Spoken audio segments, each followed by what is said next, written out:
Ça y est, c'est officiel, je suis maintenant doctorante en biophotonique. Je sais que vous allez me demander c'est quoi la biophotonique, je vais vous expliquer. La biophotonique, c'est l'art d'utiliser la lumière de manière ultra précise pour pouvoir expliquer le monde du vivant. C'est ça la biophotonique. Et c'est ultra passionnant. Mais là, en ce moment, vu que je suis juste à 3 mois de ma thèse, je suis dans la phase où la plupart des étudiants commencent leur thèse, c'est-à-dire la partie bibliographique. Donc, il faudra chercher tout ce qui a un rapport avec ce domaine, voilà, ce qui a été fait, ce qui n'a pas été fait. Donc, il faut voir, voilà, c'est la bibliographie. C'est ça. Et sur cette chaîne, je vais partager mon parcours et tout ce que je découvre en chemin. Donc du coup, abonnez-vous massivement pour ne rien rater sur ma chaîne. Soyez les premiers à voir mes vidéos et à commenter les vidéos. Donc je vous invite à vous abonner, à cliquer sur la cloche de notification pour ne rien rater du tout. Et aussi à partager la vidéo pour tout le monde. Donc vous pouvez partager à vos frères, à vos soeurs, à vos amis, à vos tontons, à vos tatines. Et à tout le monde, oui, à la mamie d'à côté ou au papy d'à côté, donc partager à tout le monde. Pourquoi j'ai fait la thèse? Pourquoi faire une thèse? À savoir, chaque personne fait quelque chose en fonction de ce qu'il attend ou en fonction de ses envies. Moi, je dirais que faire une thèse, c'est une aventure. C'est un long chemin. Et je dirais que c'est pas un sprint, mais plutôt un marathon.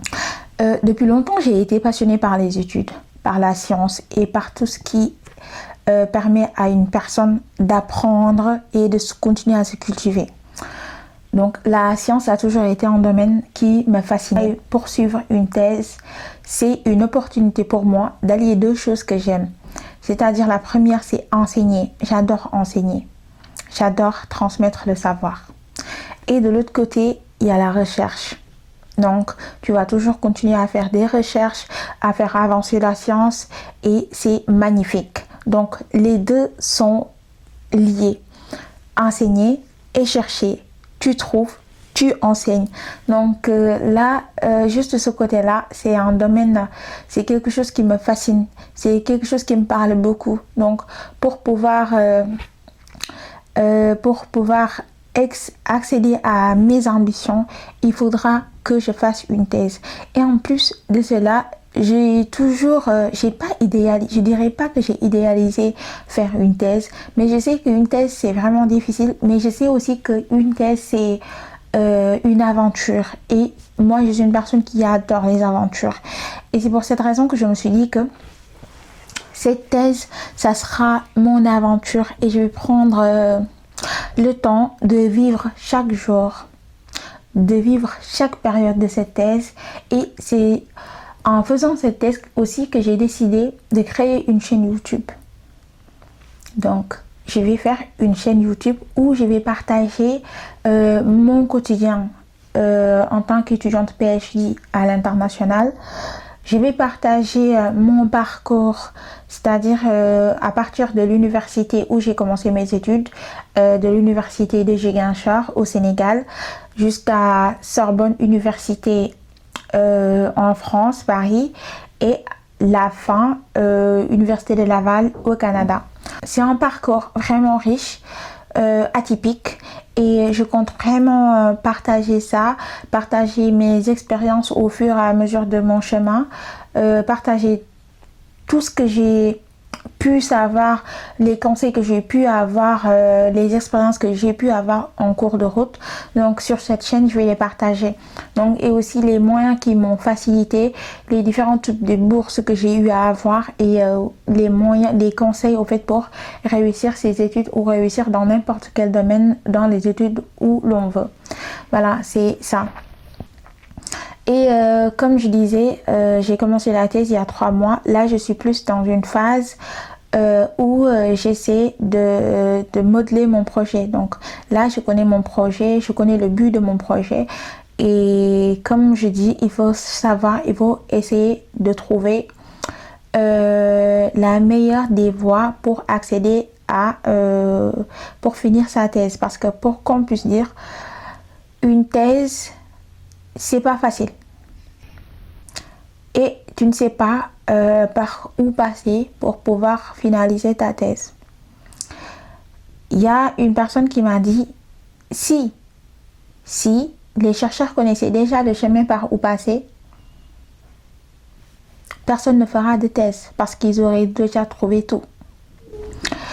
Donc, faire une thèse, c'est apprendre et maîtriser un sujet que tu seras le seul à maîtriser parce que ce sera ton projet de thèse. Tu seras la personne capable de pouvoir expliquer avec brio ce que tu as fait parce que c'est un travail que tu as fait pendant 3, voire 4, voire 5 années, 5 longues années. Donc tu seras apte à l'expliquer partout. C'est un sujet, c'est un domaine que tu vas maîtriser. En deuxième lieu, faire une thèse, au stade où j'en suis, je dirais que faire une thèse, c'est accepter d'être perdu. C'est accepter que pendant le processus, on va se perdre. On ne saura pas par où passer. Quel est le bon chemin? Quel est le bon chemin? On ne saura pas. On va avancer dans le flou, mais au fur et à mesure, on va pouvoir identifier les chemins qui mènent à des résultats positifs et les chemins qui mènent à des résultats négatifs. Et même si tu as des résultats négatifs, c'est des résultats positifs parce que ça permet de montrer que ce chemin-ci, si tu le suis, tu n'auras pas de résultats escomptés. Donc ça, c'est déjà positif. Faire une thèse, c'est un choix. C'est un choix de vie parce que c'est un choix que tu vas faire tout au long de ces années. Tu vas douter. Tu vas voir le syndrome de l'imposteur qui va venir te faire croire que tu n'as pas les potentiels, mais tu vas continuer. Et au fur et à mesure, ce que tu cherches tu auras la forme de ce que tu cherches et au fur et à mesure, voilà, ça va être bon. Il y a une chose importante quand tu fais une thèse, c'est de bien choisir ton sujet, d'aimer ce que tu fais. C'est très important. Parce que si tu entres dans une thèse dont tu comprends même pas le sujet, tu comprends même pas l'utilité, je pense que tu vas vraiment galérer à continuer cette thèse. Donc, le sujet, le projet de thèse est très important. Faites ce dont vous aimez. Faites ce dont vous êtes passionné. Car cela peut vraiment vous aider et cela peut vraiment changer la chose. Parce que en période de doute, au moment où tu te dis « Est-ce que je peux le faire? J'y comprends rien. » Tout est flou. Mais si vous avez cette flamme qui brille en vous, vous allez vous dire, même si c'est flou, même si je vois rien, je vais continuer. Et c'est ça qui est magnifique. Il y a aussi une autre chose à prendre en compte, c'est votre relation avec votre superviseur. Comme on dit, votre superviseur, c'est pas votre père, c'est pas votre oncle, c'est pas genre mon supérieur hiérarchique. C'est pas tout ça. Votre superviseur, c'est votre superviseur. C'est pas votre collègue. C'est pas votre ami. C'est pas votre supérieur hiérarchique comme dans les entreprises. Mais c'est votre superviseur, pardon. C'est votre superviseur. Donc, vous devez avoir une relation cordiale avec lui. Vous devez avoir une relation de confiance avec votre superviseur.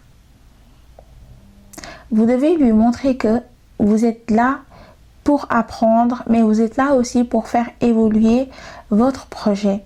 Parce que le projet, c'est pas le projet du superviseur, c'est votre projet. Donc, avoir une bonne relation avec votre superviseur peut vraiment changer la chose. J'ai pas vraiment beaucoup d'expérience là-dessus, mais d'après tout ce que j'ai entendu et d'après tout ce que j'ai vu, une bonne relation avec votre proviseur peut être une bonne chose pour votre thèse. Parce que c'est la personne c'est la seule personne avec qui vous allez plus collaborer tout au long de ces années de thèse. Donc, maintenir une relation de confiance, maintenir une relation de cordialité est une très bonne chose. Il y a aussi une autre chose, c'est vos collègues. Comme je dis, c'est pas collègue, mais il faut aussi avoir une relation académique, oui, une relation académique avec vos collègues. Par exemple, c'est pas oui, c'est mes collègues, on va sortir, on va aller en boîte de nuit ou voilà, on va prendre un café, quelque chose comme ça. Non. Il faut avoir des relations académiques avec vos collègues. C'est-à-dire, vous allez manger ensemble, parce qu'en mangeant ensemble, vous allez discuter de tout et de rien. Ou vous allez avoir des pauses café en laboratoire avec vos collègues et vous allez aussi discuter de tout et de rien. Et dans ces genres de relations que vous commencez à bâtir avec vos collègues, vous allez pouvoir échanger dans beaucoup de domaines. Par exemple, s'il y a moyen, s'il y a des financements disponibles et que vous n'êtes pas au courant, il y a peut-être un collègue qui est au courant et qui peut te faire passer l'information. Et là, tu pourras pouvoir déposer ce financement-là. Aussi, si tu travailles sur quelque chose et que ton autre collègue travaille sur un autre domaine, vous pouvez parler et tu peux avoir des idées ou bien des pistes juste en parlant avec un de tes collègues. Juste pour dire que c'est des choses qui sont vraiment très importantes. Tenir des relations très académiques avec tes collègues. Prendre des cafés avec eux, manger avec eux, parler avec eux.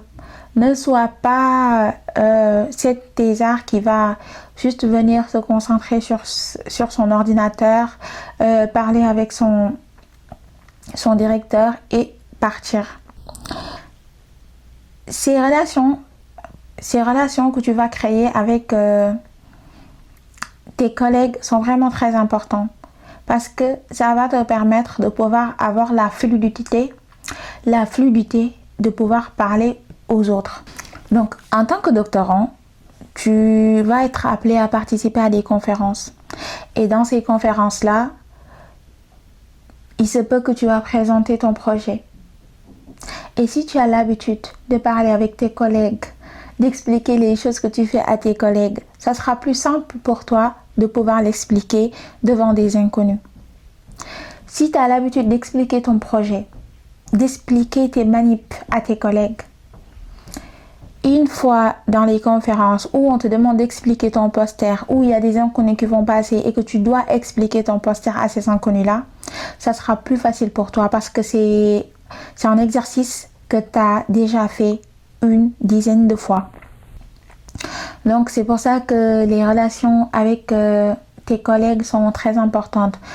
Comme je dis, ça permet d'avoir des pistes, ça permet d'avoir des collaborations et ça permet aussi d'être plus libre dans les explications, dans les conférences ou expliquer les posters.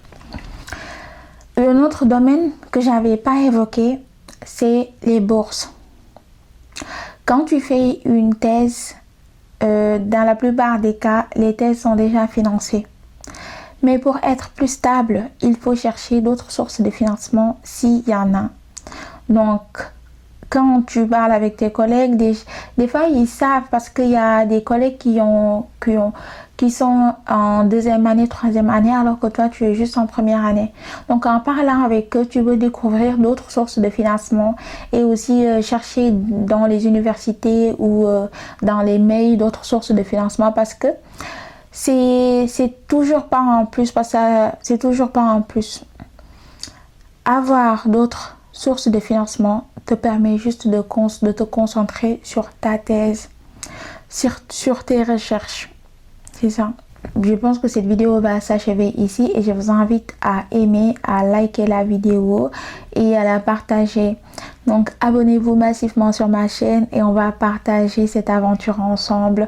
On va la vivre ensemble et au fur et à mesure je vais vous partager mes expériences, mes réussites, mes petits échecs et voilà, on va tout partager, on va se dire toutes les choses. Je vous invite à écrire dans les commentaires le genre de vidéo que vous voulez que je vous fasse à l'avenir. Du coup, je vais prendre les commentaires les plus intéressants et faire des vidéos là-dessus. Et je vous dis prenez soin de vous et à la prochaine. Merci.